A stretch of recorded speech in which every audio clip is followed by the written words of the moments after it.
A priori, a posteriori. The terms a posteriori and a priori are philosophical and theological concepts that refer to different types of knowledge or justification. They are often used in discussions about the nature of truth, the limits of human knowledge, and the relationship between faith and reason. In simple terms, a priori knowledge is knowledge that is gained independently of experience or observation, while a posteriori knowledge is knowledge that is gained through experience or observation. To understand these concepts more deeply, let us dive into the dictionary explanation of each term. A priori. The term a priori comes from the Latin phrase priori, meaning from the earlier. It refers to knowledge that is gained independently of experience or observation, often through reasoning or deduction. In other words, a priori knowledge is knowledge that is known to be true without needing to be verified by empirical evidence. For example, the statement, "all bachelors are unmarried," is a priori knowledge because it is known to be true, based on the definition of the word, bachelor, alone, without any need for empirical evidence or observation. Another example of a priori knowledge is the statement, 2, 2, 4, which is true based on the rules of arithmetic alone.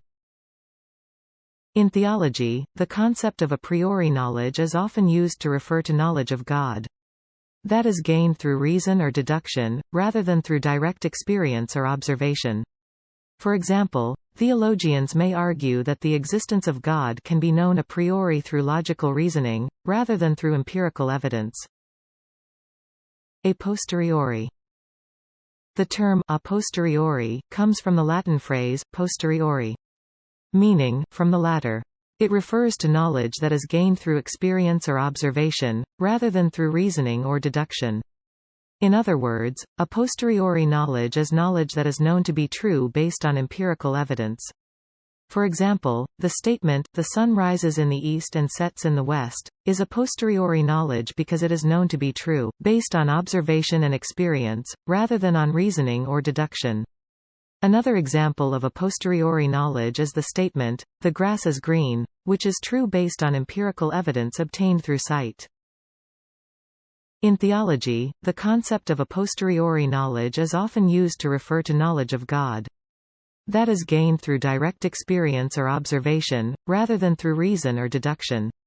For example, theologians may argue that the existence of God can be known a posteriori through the beauty and complexity of the natural world, or through personal experiences of the divine. Conclusion. In conclusion, the concepts of a priori and a posteriori knowledge are important in both philosophy and theology. They refer to different ways of knowing or justifying beliefs. With a priori knowledge being gained through reasoning or deduction, and a posteriori knowledge being gained through experience or observation. In theology, these concepts are often used to explore questions about the nature of God and the limits of human understanding. Bible verses. Psalm chapter 19:1. The heavens declare the glory of God, the skies proclaim the work of his hands. Romans chapter 1:20. For since the creation of the world God's invisible qualities, his eternal power and divine nature have been clearly seen, being understood from what has been made, so that people are without excuse.